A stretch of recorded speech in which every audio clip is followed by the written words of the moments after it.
हाँ, good morning students. हमने पिछले वीडियो में जो देखा उसमें परासरण और परासरण दाब की परिभाषाएं और उन परासरण दाबों के नियम, इसके अतिरिक्त हमने परासरण दाब का अनुभार के मध्य संबंध पढ़ा। अब यदि हम उनसे संबंधित एक न्यूमेरिकल देखें तो न्यूमेरिकल क्या है, 27 डिग्री सेंटीग्रेड ताप पर यूरिया के m/10 विलियन का परासरण दाब ज्ञात करो यदि R का मान 0.0821 वायुमंडल litre kelvin inverse mole inverse हो। ये R का मान तुमको दिया हुआ रहेगा वहाँ पे पेपर में। यदि दिया हुआ नहीं हो तो तुमको ये लिख के आना है 0.0821, या तो दिया हुआ रहेगा या फिर ये लिख के आना है। अब देखिए यहाँ पर कह रहा है कि 27 डिग्री सेंटीग्रेड ताप पर T बराबर कितना है, 27 डिग्री सेंटीग्रेड। तो सबसे पहले डिग्री सेंटीग्रेड को केल्विन में कन्वर्ट करो। 27 + 273 बराबर कितना हो गया, 300 केल्विन। ये खत्म कहानी इसकी। आगे देखिए m/30 विलियन, यानी यूरिया का विलियन कितने का है, m/30 का। तो यहां पर सांद्रता या फिर विलियन की सांद्रता C बराबर m/10। तो उस स्थिति में कह देंगे m/10 को कह देंगे 1/10। C बराबर कितना है, 1/10। R का मान कितना है, 0.0821 वायुमंडल litre kelvin inverse mole inverse. अब हमको क्या निकालना है, परासरण दाब पाई बराबर हमें ज्ञात करना है। और हमारे पास फॉर्मूला है पाई बराबर CRT, पढ़ा हुआ है अपन ने। पाई बराबर क्या है, CRT। तो पाई बराबर C कितना रहेगा, 1/10। R का मान कितना है, 0.0821। टेम्परेचर कितना है, 300 केल्विन। तो यहां पर जो मान आएगा 2.463, ये आएगा पाई का मान 2.463। अब देखिए आगे जो इंपॉर्टेंट चीज है कि इसकी यूनिट जरूर लिखनी है तुमको, क्योंकि यदि आपने न्यूमेरिकल तो सोल्व कर दिया, न्यूमेरिकल तुम्हारे पास 2 नंबर का 3 नंबर का जितने का भी है, और लास्ट में तुमने पाई की यदि तुमने यूनिट नहीं लिखी तो उस स्थिति में तुम्हारे नंबर कट सकते हैं। तो यहाँ पर यूनिट क्या आएगी, पाई की यूनिट वही आएगी जो तुम्हारे पास आर की यूनिट दी हुई है। तो यहाँ पर पाई की यूनिट क्या आ जाएगी, 2.463, और यहाँ पर लिख देंगे वायुमंडल। तो वापस रिपीट कर रहा हूँ क्वेश्चन, 27 डिग्री सेंटीग्रेड ताप पर यूरिया के m/10 विलियन का परासरण दाब ज्ञात करो यदि R का मान इतना दिया हुआ है। टेम्परेचर कितना है, 27 डिग्री सेंटीग्रेड, 300 केल्विन हो गया। उसके बाद में विलियन की सांद्रता, यूरिया का जो विलियन है उसकी सांद्रता C बराबर कितना है, m/10 यानी 1/10। R का मान कितना है, 0.0821। आगे देखिए पाई बराबर हमें ज्ञात करना है। पाई बराबर क्या होता है, CRT। C का मान रखेंगे, R का मान रखेंगे, T का मान रखेंगे। जो भी जोड़ बाकी गुणा भाग है वो प्रोसेस होगा, बराबर जो भी है वो आ जाएगा 2.463। अब यूनिट क्या आएगी, जो तुम्हारे पास R की जो यूनिट है फर्स्ट यूनिट वही इसकी आएगी, यहाँ पर क्या आएगी, वायुमंडल। अब आगे देखिए कि यदि परासरण दाब के आधार पर विलियनों को क्लासिफाई करें तो विलियनों को कितने प्रकार से बांटा गया है, कितने प्रकार से विभाजित किया गया है। तो सबसे पहले है, फर्स्ट है समपरासरी विलियन।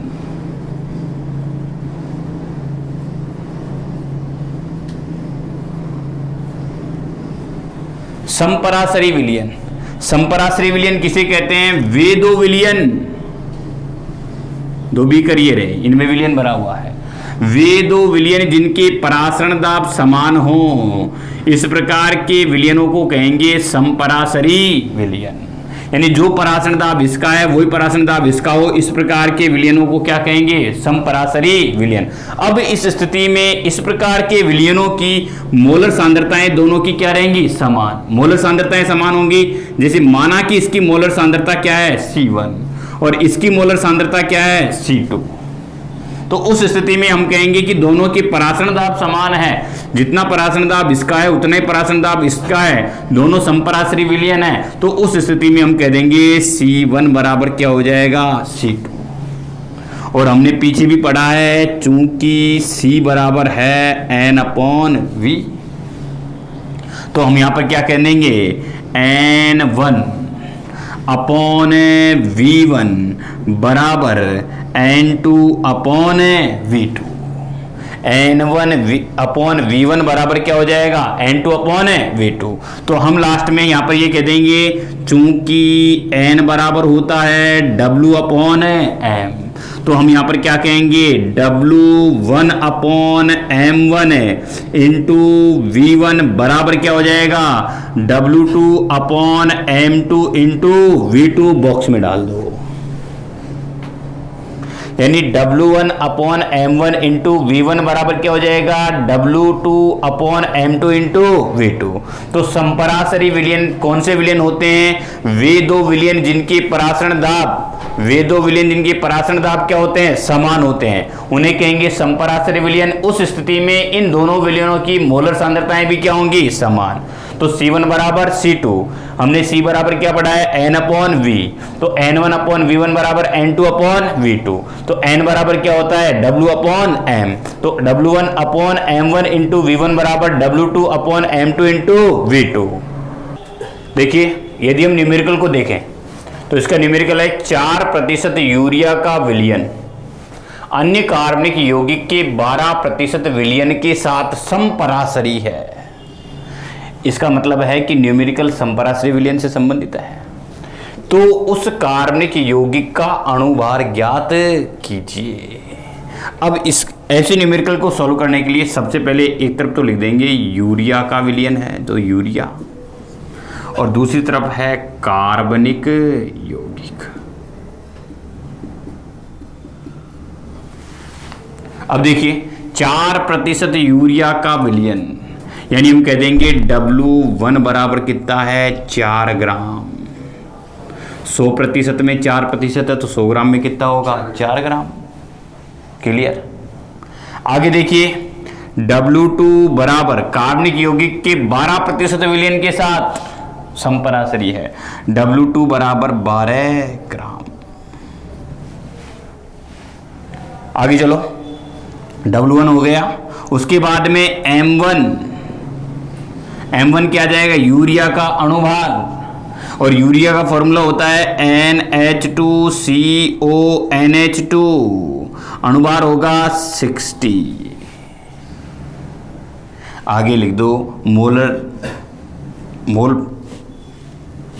60 मोलर द्रव्यमान में ले लो, चाहे फिर ले लो यहाँ पर AMU या फिर यूनिफाइड मॉस में ले लो, और इसका M2 हमें ज्ञात करना है। आगे देखिए यहां पर, अब देखो इसने विलयन यूरिया का विलयन अन्य कार्बनिक यौगिक के विलयन के साथ समपरासरी है, तो यहां पर विलयन का माप नहीं दिया हुआ कि कितना ml का विलयन है, तो उस स्थिति में हमारी इच्छानुसार V1 बराबर 100 ml हम मान लेंगे, तो इसका V2 भी कितना हो जाएगा 100 ml।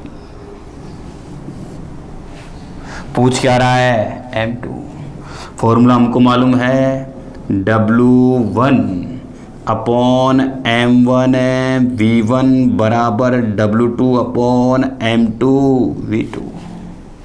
W1 कितना है 4/M1 कितना है 60 इंटू 100 बराबर क्या जाएगा 12/M2 इंटू 100। 100 से 100 कैंसिल हो गया, हटाओ इसको, बचा क्या 4/60 बराबर 12/M2। क्या है आंसर? M2 बराबर कितना आ जाएगा यहाँ पर 180। अब चाहो तो इसको AMU लिख दो, या फिर यदि यहाँ पर इसको ग्राम प्रति मोल में लिखोगे ग्राम प्रति मोल, तो यहाँ पर भी क्या आ जाएगा ग्राम प्रति मोल आ जाएगा। यानी जो यूनिट इधर चल रही है वो यूनिट यहाँ पर चलेगी।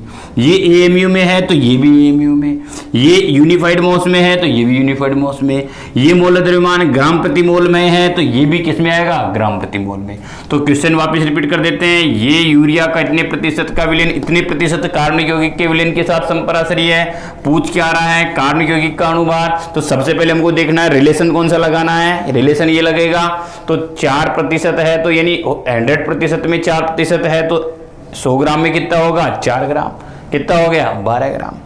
M1 इतना, M2 पूछ रहा है कार्बनिक यौगिक का, V1 इतना, V2 इतना। क्योंकि दिया हुआ नहीं है तो हम इसको कितना भी मान सकते हैं, 100 भी मान सकते हैं, 1000 भी मान सकते हैं ml। यहाँ पर भी हम 100 मान सकते हैं, 1000, क्योंकि इसको 100 मानोगे तो ये भी 100 में रहेगा। अब यहाँ पर W1 upon M1 into V1 बराबर W2 upon M2 into V2। पूछ क्या रहा है, M2, तो M2 बराबर ये आ जाएगा 180 ग्राम प्रति मोल। अब समपरासरी विलयन के बाद में दूसरा आता है अति परासरी विलयन।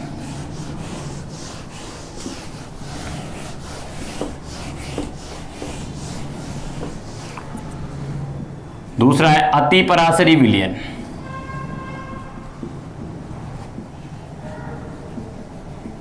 अति परासरी विलयन किसे कहते हैं, दो भिन्न परासरण दाब वाले विलयनों में वह विलयन जिसका परासरण दाब दूसरे विलयन के सापेक्ष अधिक होता है। दो भिन्न परासरण दाब वाले विलयनों में वह विलयन जिसका परासरण दाब दूसरे विलयन के सापेक्ष अधिक होता है उसे कहेंगे अति परासरी विलयन। तीसरा है अल्प परासरी विलयन।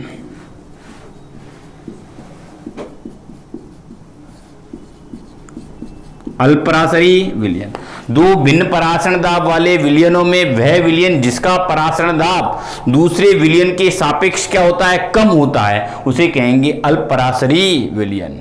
तो अति परासरी विलयन, दो भिन्न परासरण दाब वाले विलयनों में वह विलयन जिसका परासरण दाब दूसरे विलयन के सापेक्ष अधिक हो। यहां पर कह देंगे दो भिन्न परासरण दाब वाले विलयनों में वह विलयन जिसका परासरण दाब दूसरे विलयन के सापेक्ष कम हो। तो अधिक वाला तो अति परासरी विलयन और यदि कम है तो उसे कहेंगे अल्प परासरी विलयन। तो समपरासरी जिसमें बराबर हो, अति परासरी जिसमें अधिक हो परासरण दाब, और अल्प परासरी विलयन वे होते हैं जिनमें परासरण दाब का मान क्या हो, कम हो। असामान्य आणविक द्रव्यमान किसे कहते हैं, असामान्य आणविक द्रव्यमान से क्या तात्पर्य है। हम यहां पर सबसे पहले देखिए कि ये विलेय है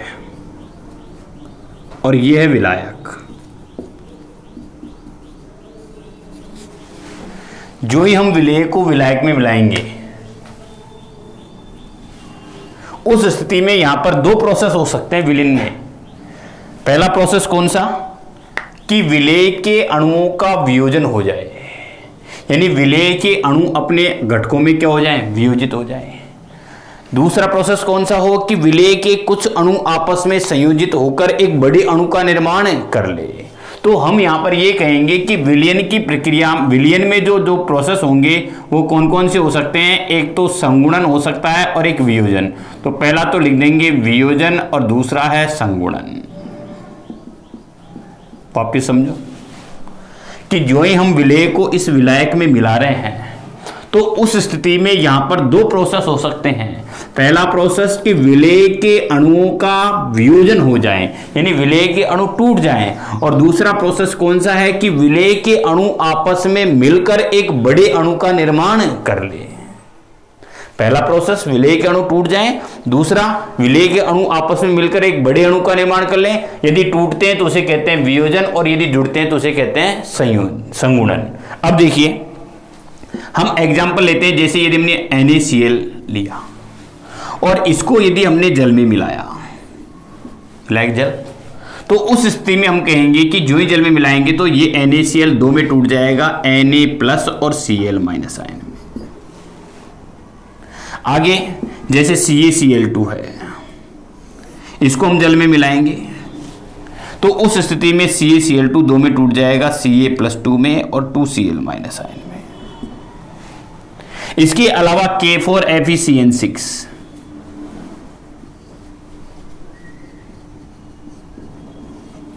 इसको यदि हम जल में डालेंगे तो उस स्थिति में ये दो में टूट जाएगा, 4 तो पोटेशियम धनायन और एक है FeCN6 -4 आयन। कहने का मतलब क्या है कि जो ही हम विलेय को विलायक में डालते हैं तो उस स्थिति में संगुणन या वियोजन दो प्रोसेस हो सकते हैं। जब संगुणन होगा या वियोजन होगा तो उस स्थिति में इस विलयन के अणुसंख्यक गुणधर्म परिवर्तित हो जाएंगे, और अणुसंख्यक गुणधर्म परिवर्तित हो जाएंगे तो यहां पर अणुसंख्यक गुणधर्म का जो आणविक द्रव्यमान है वो इसके वास्तविक द्रव्यमान से क्या प्राप्त होगा, भिन्न प्राप्त होगा। और इस प्रकार वास्तविक द्रव्यमान से भिन्नता जो होगी उसे किस नाम से जाना जाएगा, असामान्य आणविक द्रव्यमान। कि विलेय को विलायक में मिलाने पर संगुणन या वियोजन की प्रक्रिया के द्वारा विलयन के आणविक द्रव्यमान, विलयन में विलेय के आणविक द्रव्यमान में क्या हो जाता है, परिवर्तन हो जाता है। और इस प्रकार इस परिवर्तन को किस नाम से जाना जाता है, असामान्य आणविक द्रव्यमान के नाम से जाना जाता है। अब हम यदि सबसे पहले एग्जाम्पल लें वियोजन के, तो हम यहां पर देखते हैं NaCl को जो ही हम पानी में मिलाएंगे तो NaCl Na+ और Cl- आयनों में टूट जाएगा। CaCl2 को जो ही हम पानी में डालेंगे तो Ca+2 2Cl- आयनों में टूट जाएगा। और ऐसे K4FeCN6 को जल में डालेंगे तो 4K+ और FeCN6- आयनों में वियोजित हो जाएगा। कहने का मतलब है कि इसके 2 मोल आयन प्राप्त हो रहे हैं। 1 मोल से कितने मोल आयन प्राप्त हो रहे हैं, 2। यहां पर कितने मोल आयन प्राप्त हो रहे हैं, 3 मोल आयन। 3 मोल कैसे, 1 मोल ये, 2 मोल ये। और यहां पर कुल कितने आयन प्राप्त हो रहे हैं, 5 मोल आयन प्राप्त हो रहे हैं। यानी हम 1 मोल NaCl को पानी में डालते हैं तो उस स्थिति में विलयन के कितने मोल आयन प्राप्त हो रहे हैं, 2 मोल आयन प्राप्त हो रहे हैं। तो अब हम यहां पर देखेंगे कि विलयन का जो अणुसंख्यक गुणधर्म का जो आणविक द्रव्यमान है वो इसके वास्तविक द्रव्यमान से क्या प्राप्त होगा, भिन्न प्राप्त होगा, जिसे किस नाम से जाना जाएगा, असामान्य आणविक द्रव्यमान के नाम से। अब आगे देखिए, हम यहां पर देखें कि जब वियोजन का प्रोसेस होता है उस स्थिति में हम देखते हैं अणुसंख्यक गुणधर्म,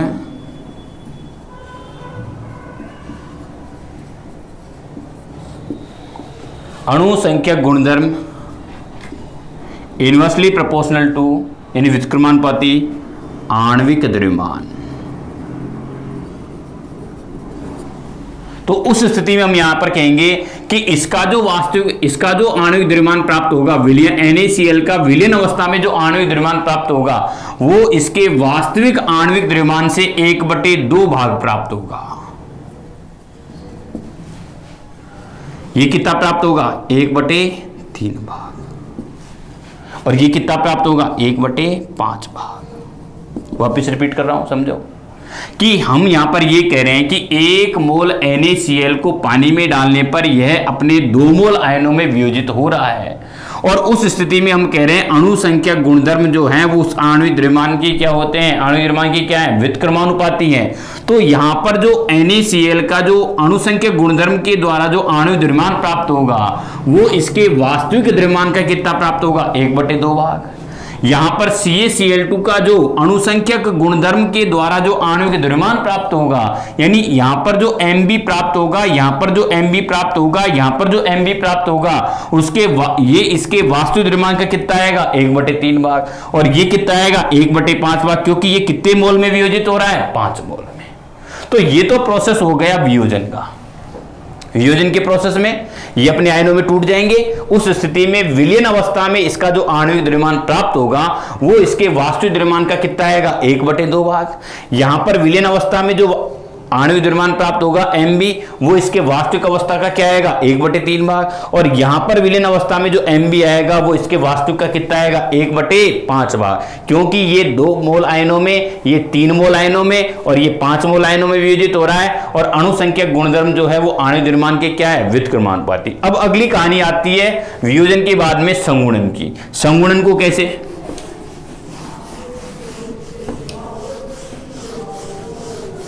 संगुणन का सिस्टम देखिए कि हम यहां पर एसिटिक अम्ल लें और एसिटिक अम्ल को हम बेंजीन में घोलें, तो उस स्थिति में हम देखते हैं कि विलयन अवस्था में एसिटिक अम्ल के मॉलिक्यूल आपस में जुड़ जाते हैं। एसिटिक अम्ल CH3C≡OH, बेंजीन C6H6। अब इस स्थिति में विलयन अवस्था में जो एसिटिक अम्ल है वो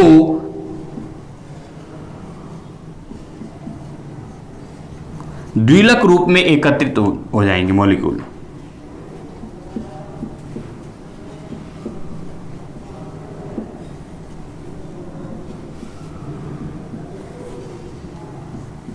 या हाइड्रोजन बंध। देखिए कि जो ही हम एसिटिक अम्ल को बेंजीन में मिलाते हैं तो उस स्थिति में हम देखते हैं कि विलयन अवस्था में एसिटिक अम्ल का द्विलकीकरण हो जाता है। द्विलकीकरण का मतलब है कि दो अणुओं का एक साथ संयोजित हो जाना, यानी दो छोटे छोटे अणु मिलकर एक बड़े अणु का निर्माण कर लेते हैं। अब हम यहां पर देखेंगे कि ये जो प्रोसेस है वो वियोजन न होकर के कौन सा प्रोसेस होगा, संगुणन। यानी मॉलिक्यूल्स आपस में जुड़ रहे हैं, छोटे छोटे मॉलिक्यूल्स आपस में जुड़ रहे हैं और जुड़कर एक बड़े मॉलिक्यूल का निर्माण कर रहे हैं। तो ये प्रोसेस किस नाम से जाना जाएगा, संगुणन के नाम से जाना जाएगा। अब इस स्थिति में हम देखेंगे कि यहां पर जो इसका आणविक द्रव्यमान है, यहां पर एसिटिक अम्ल का जो आणविक द्रव्यमान है, इसके वास्तविक द्रव्यमान से क्या प्राप्त होगा, दुगना प्राप्त होगा। यहां पर एसिटिक अम्ल का जो आणविक द्रव्यमान है Mb, वो इसके वास्तविक द्रव्यमान से क्या प्राप्त होगा, दुगना, क्योंकि दो छोटे छोटे मॉलिक्यूल्स आपस में मिलकर क्या बना रहे हैं, एक बड़े मॉलिक्यूल का निर्माण कर रहे हैं। और एसिटिक अम्ल के ये दो अणु किसके कौन से बॉन्ड से जुड़े होते हैं, हाइड्रोजन बंध के द्वारा जुड़े होते हैं। हाइड्रोजन बॉन्ड किसे कहते हैं, जब कोई हाइड्रोजन परमाणु किन्हीं दो प्रबल विद्युत ऋणी परमाणु जैसे फ्लोरीन, ऑक्सीजन, नाइट्रोजन से घिरा हुआ हो तो एक तरफ तो वह सहसंयोजक बंध बनाता है, जबकि दूसरी तरफ एक विशिष्ट प्रकार का बंध बनाता है। इस विशिष्ट प्रकार के बंध को किस नाम से जाना जाता है, हाइड्रोजन बंध के नाम से जाना जाता है, जिसका हमने 11वीं क्लास में जिक्र किया था। तो यहां पर संगुणन का मतलब समझे, संगुणन का मतलब क्या है कि एसिटिक अम्ल को जब हम बेंजीन में घोलेंगे तो उस स्थिति में हम देखते हैं कि एसिटिक अम्ल के मॉलिक्यूल जो हैं वो संगुणित हो जाते हैं और वो मॉलिक्यूल संगुणित होकर एक द्विलक का निर्माण कर लेते हैं। और द्विलक कौन सी प्रक्रिया से बनता है, द्विलक किससे बनता है, हाइड्रोजन बॉन्ड के द्वारा बनता है। और उस स्थिति में हम देखते हैं कि यहां विलयन अवस्था में जो एसिटिक अम्ल का जो अणुभार है Mb का जो मान है वो इसके वास्तविक द्रव्यमान से क्या प्राप्त होता है, दुगना प्राप्त होता है। देखिए इस प्रकार जो आणविक द्रव्यमान में जो भिन्नता होगी उसे किस नाम से जाना जाएगा, असामान्य आणविक द्रव्यमान के नाम से जाना जाएगा, जो कि नाम से स्पष्ट है, असामान्य आणविक द्रव्यमान। अब देखिए असामान्य आणविक द्रव्यमान के बाद में यदि हम अगला टॉपिक लें तो वो है अपना वांटॉफ गुणांक। वांटॉफ गुणांक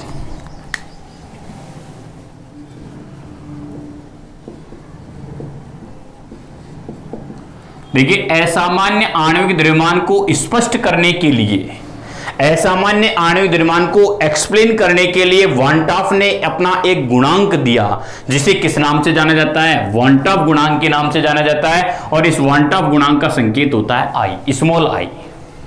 अब हम यहां पर ये कह देंगे स्मॉल आई बराबर क्या है, वांटॉफ गुणांक क्या है, प्रेक्षित अणुसंख्यक गुणधर्म, प्रेक्षित अणुसंख्यक गुणधर्म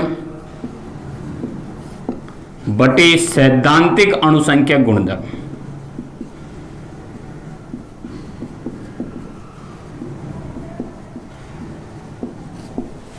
प्रेक्षित अणुसंख्यक गुणधर्म बटे सैद्धांतिक अणुसंख्यक गुणधर्म। प्रेक्षित किसे कहते हैं, यानी जो प्रैक्टिकली जो प्राप्त हो रहे हैं, और सैद्धांतिक किसे कहते हैं, जो पहले से दिया हुआ है, ऑब्जर्व प्राप्त किया गया, ऑब्जर्व अणुसंख्यक गुणधर्म, ऑब्जर्व्ड कोलिगेटिव प्रॉपर्टीज और थ्योरेटिकल कोलिगेटिव प्रॉपर्टीज, प्रेक्षित अणुसंख्यक गुणधर्म और सैद्धांतिक अणुसंख्यक गुणधर्म।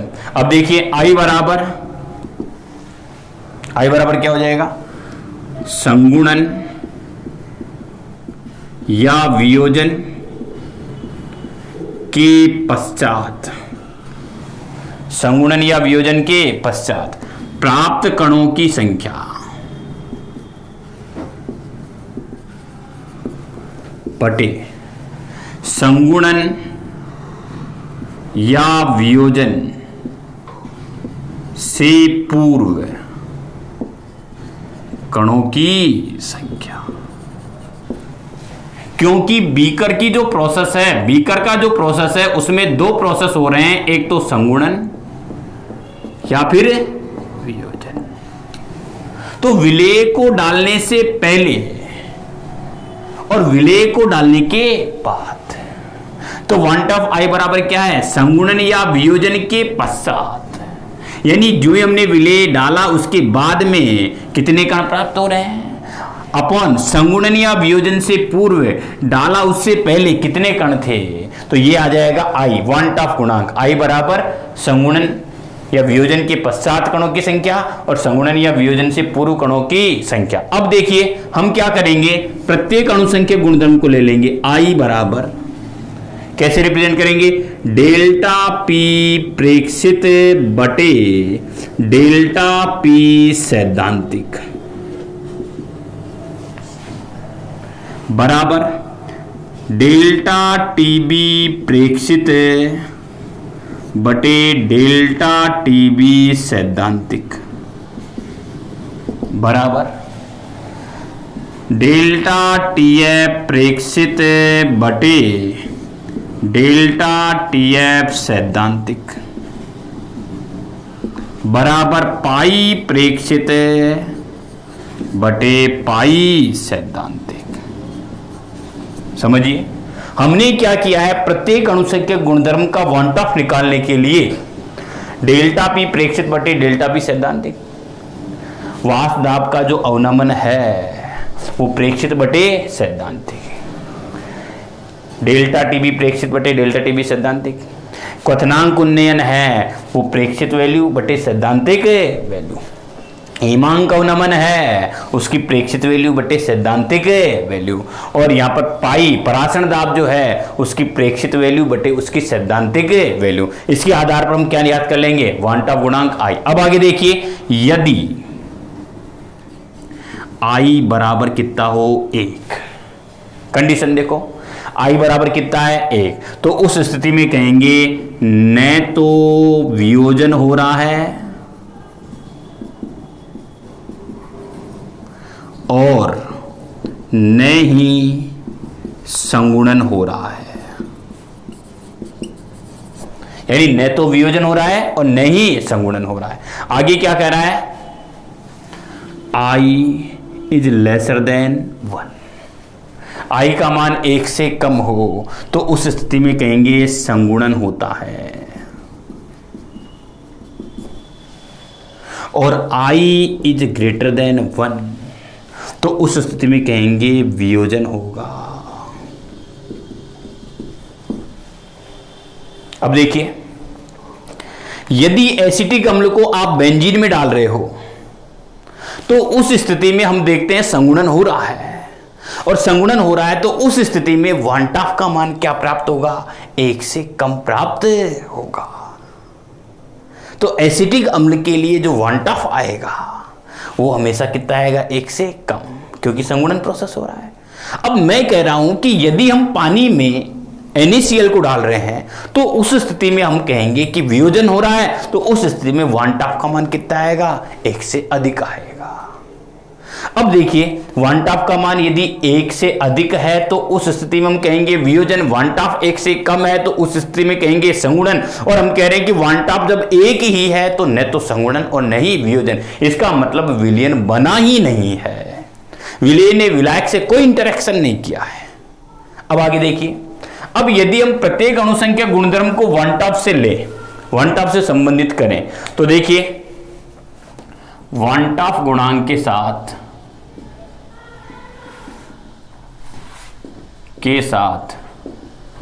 अणुसंख्यक गुणधर्म का संबंध, छोटा सा टॉपिक है इसी से संबंधित। अब सबसे पहले पहला जो अणुसंख्यक गुणधर्म था वो हमारा कौन था, वाष्प दाब का आपेक्षिक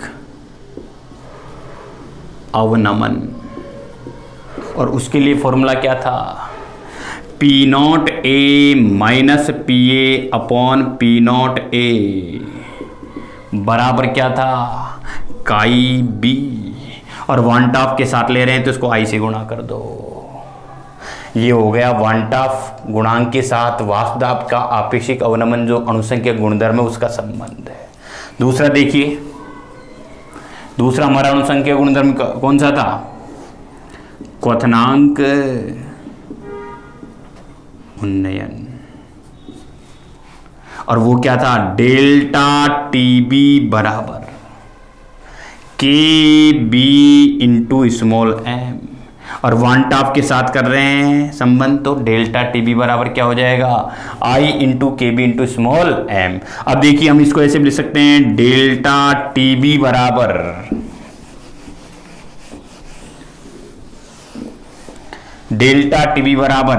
आई into K B into small M क्या था, W B into 1000 upon M B into W A. आगे देखिए, तीसरा था हमारा हिमांक अवनमन, हिमांक अवनमन डेल्टा टी एफ बराबर K F into small M. K F क्या है, मोलल हिमांक अवनमन स्थिरांक, स्मॉल एम क्या है, मोललता, मोलल क्वथनांक उन्नयन स्थिरांक, ये क्या है, मोललता। वन टॉप के साथ करोगे संबंध, आई आ जाएगा। डेल्टा टी एफ बराबर I into K F, M का मान ऊपर से आ जाएगा नीचे, W B into 1000 upon M B into W A. चौथा अनुसंख्या गुणधर्म कौन सा था, परासरण दाब, और इसके लिए हमारे पास क्या आया था, पाई बराबर CRT। अब वन टॉप के साथ क्या जाएगा, पाई बराबर ICRT। तो ये प्रत्येक अनुसंख्या गुणधर्म का वन टॉप के साथ क्या हो गया, संबंध हो गया।